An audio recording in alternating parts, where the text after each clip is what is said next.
تێکیاسیارە و منیش دەمەوێت گفتوگۆی زیاتریان بابەتە بکەم لەگەڵ بەڕێز غالب دامی شارەزای سیاسی ڕاستەوخۆ لە بەغدا لەگەڵمە. بەڕێز غالب زۆر سپاس بۆ ئامادەبوونت. دەکرێت پێم بڵێم گۆڕانکاریانە چۆن دەبینن بۆ عێراق، چ لە ڕووی هەرێمایەتی چ لە ڕووی نێودەوڵەتیەوە و گۆڕانکاریانە؟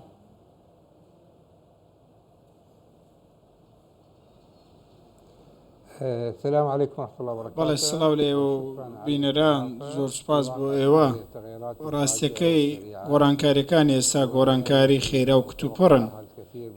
زۆرینەی سیاسیەکان چاوەڕێی ئەم شتیان نەدەکرد لە سووریا و لە وڵاتانی دیکەش سیستم و ڕژێمێکی تەواو لە ماوەی 10 ڕۆژدا بکەوێت. ئەمە بەڵگەی ئەوەیە بۆ چاودێران ئەوەی کە ئەو ڕژێمەی لەسەر بنەمای دیکتاتۆریزم بینا بکرێت وەگەلی یاخودڕای گشتی بچەپێنێت ئەو ڕژێمە دەڕوخێت وەکو چۆن ڕژێمی بەشار ئەسەد ڕوخە. ئێستا دەبینیم پشتیوانێکی نێودەوڵەتی هەیە وەکەوەی دەردەکەوێت ئەمریکا، تورکیا، هەندێک وڵاتانی عەرەبی پشتیوانی لە ڕژێمی نوێ یاخود لە گۆڕانکاریە خێرا و دراماتیکەکانی سووریا دەکەن. بەڵێ بەڕێز غالب، ترافیکی سیاسی دیبلۆماسی بۆ سووریا زۆر قەرەباڵخە، بەڵام هەتا ئێستا عێراق نە هیچ وەفدێکی ناردووە نە هیچ لەو بارەیەوە دەڵێت. پێتان وایە وڵاتێک کە هێندە نزیکە و سنوورێکی هێندە فراوانی هەیە لەگەڵ عێراق دەکرێت عێراق تایە بێڕۆڵ بێت؟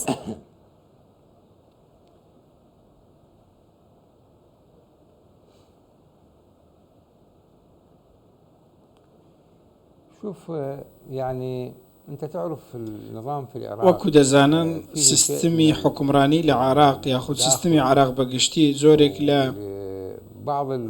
تێکەڵی پێوە دیارە. هەندێک لایانی سیاسی و هەندێک پێکاتە بە دیاریکراوی نەک لەسەر ئاستی جەماوەر بەڵکو سەرکردەکانیان لەگەڵەوە دانی نۆڕەتی دەکەنەوە ماوە لەگەڵ دەستەی تەحریر شام کە لەبەرەوەی ئەحمەد شەرع کە ئێستا با بڵێن لە دیدگای ئەوان کەسێکی تیرۆریستە یاخود سیفەتی تیرۆریزمی دراوەتە پاڵ لەسەر ئاستی عێراق و لەسەر ئاستی نێودەوڵەتی لە بریتانیا و لە ئەمریکا بە هەمان شێوە لە دادگاکانی ئەو وڵاتانە بەو شێوەیە ناسێنراوە. بۆیە حکوومەت ئێستا لە بارودۆخێکی هەستیاردایە بەوەی ڕوو لەم سیاسەتە بکات یاخود مجاملەی ئەمان بکات وە وردە وردە هەنگاو لەم ڕۆ بنێت. ئێمە ئێستا لە بەردەم ئەوە داین کە سنووری عێراقی بەتەواوی پارێزراوە، بەڵام مەترسیە گەورەکە لەکوێدایە؟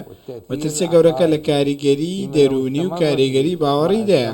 ئەگەر بێت و بارودۆخ لە سووریا بەم ئاراستەیە یاخود بەم ئاستە بەردەوام بێت، بەم ئاستەی کە ئێستا کۆمەڵێک ڕێکاری لەسەر خۆهن و تۆڵەکردنەوە بە بارودۆخەکەەوە بە شۆرشەکەەوە دیارنی، ئەمە ڕەنگە کاریگەری لەسەر جەماوەری عێراقی دروست بکات. ئەگەر گۆڕانکاری لە سووریا ڕوو بدات، ئەگەر گۆڕانکاری ڕوو بدات وەکەوەی لە ساڵی 2003 بینیمان کە تۆڵەکردنەوە ڕوویدا لە هەندێک ناوچەی باشوور و ناوەڕاستی عێراق و لە خۆر ئاوا، پێم وایە ئەوە لە سووریا ڕوو نادات. لەبەرەوەی ئەگەر گۆڕانکاری با بڵێن لە عێراقیش ڕوو بدات، مەبەستم ئەو ترسەیەکە هەیە بەهێزی نەرم ڕوو دەدات و گورزەکە بەر کۆمەری ئیسلامی ئێران دەکەوێت. بەو واتای گۆڕانی میزاجی جەماوەر و زوڵاندنی لە دژی جەماوەر بە نمونە لە هەر وڵاتێک لە ئێران بێ ڕەنگە ببێتە هۆی لاوازبوونی گروپە چەکدارەکانی عێراق، ئەوانەی کە پشتیوانی دارایی و سیاسی لە کۆماری ئیسلامی ئێرانەوە وەردەگرن. کەواتە هاوکێشەکە بەم شێوەیە. عێراق لەم ڕووەوە ئەگەر حکوومەت بە ئەقڵمەندی مامەڵە بکات شتەکان بە باشی بەڕێوە دەچێت. عێراق دەتوانێت دروست بڕیار بدات؟ ینی مانگی داهاتوو دۆناڵد ترامپ دەگەڕێتەوە کۆشکی سپێ، ئەحمەد شەرعیژی دیدی فاکتۆیە لە ناوچەکەدا.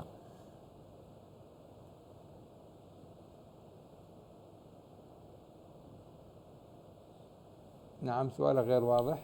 عێراق دەتوانێت دروست مامەڵە بکات؟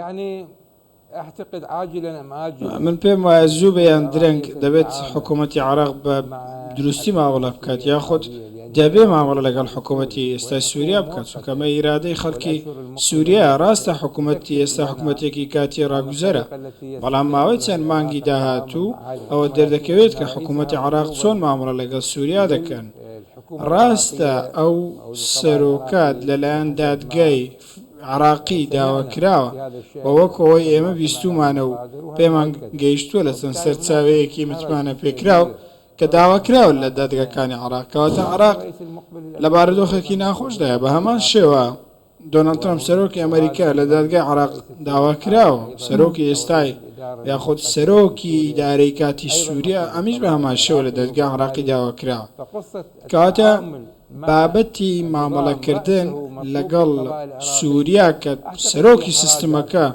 لە دادگا داواکراوە بۆ حکوومەتی عێراقی زۆر ناخۆشە و لە بارودۆخێکی شەرمنانەیە بەڕاستی هیوادارین بارودۆخەکە لەوێ باش بڕوا بە شێوازێک گەلی سووریا خۆیان بڕێر بدەن و چارەنووسی حکوومەتەکەیان دیاری بکەن چونکە ئەوان بەرپرسن لە خۆیان نە عێراق بەرپرسنە لە سووریا. بەڕێزدامی هەر بەڕاستی عێراق ئێستا چاوەڕێی ئەوەیە بەرچاوڕوونی زیاتری هەبێت لە سووریا بۆ مامەڵەکردن لەگەڵ ئەم کەسایەتە نوێیانی کە ئێستا دەسەڵاتیان گرتوۆتە دەست یا چاوەڕێی وڵاتێکی نزیک لە خۆیەتی کە هەژمونی لە عێراق زیادە بەوەی ئەو بڕیار بدات چی بکەن؟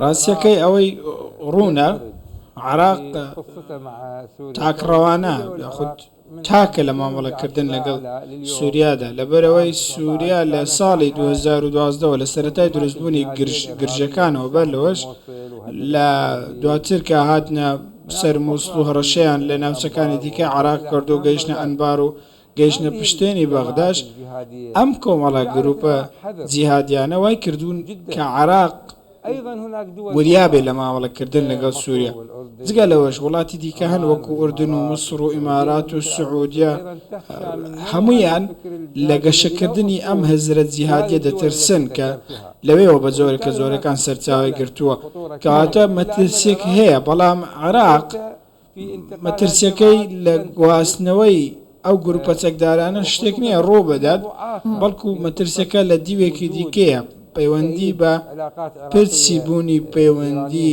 عێراق و ئێرانەوە هەیە و ڕەنگە ئەم پەیوەندیانە پەیوەندی بە گروپە چەکدارەکانەوە هەبێ گروپە چەکدارەکان کێشیان لەگەڵ ئەمریکا و ئیسرائیل و لەگەڵ چەند لایەنێکی دیکە هەیە کەواتە لێرەوە گەورەترین مەترسی سەرچاوە دەگرێت و لە عێراق هۆشداری لێ دەدرێت بۆیە چیرۆکی سووریا پێم وانەیە مەترسێکی ڕاستەوخۆ بێ بۆ سەر عێراق یاخود نابێتە هەرەشەیەکە ڕاستەوخۆ بۆ سەر عێراق لەبەر ئەوەی چیرۆکەکە بۆ خۆی کۆتایی دێت و عێراق دوور دەبێت. دەست خۆش سپاس بۆ ڕوونکردنەوەکانت بەڕێز غالب دامی شارەزای سیاسی لە بەغدا و میوانی کوردستان 24 بوویت.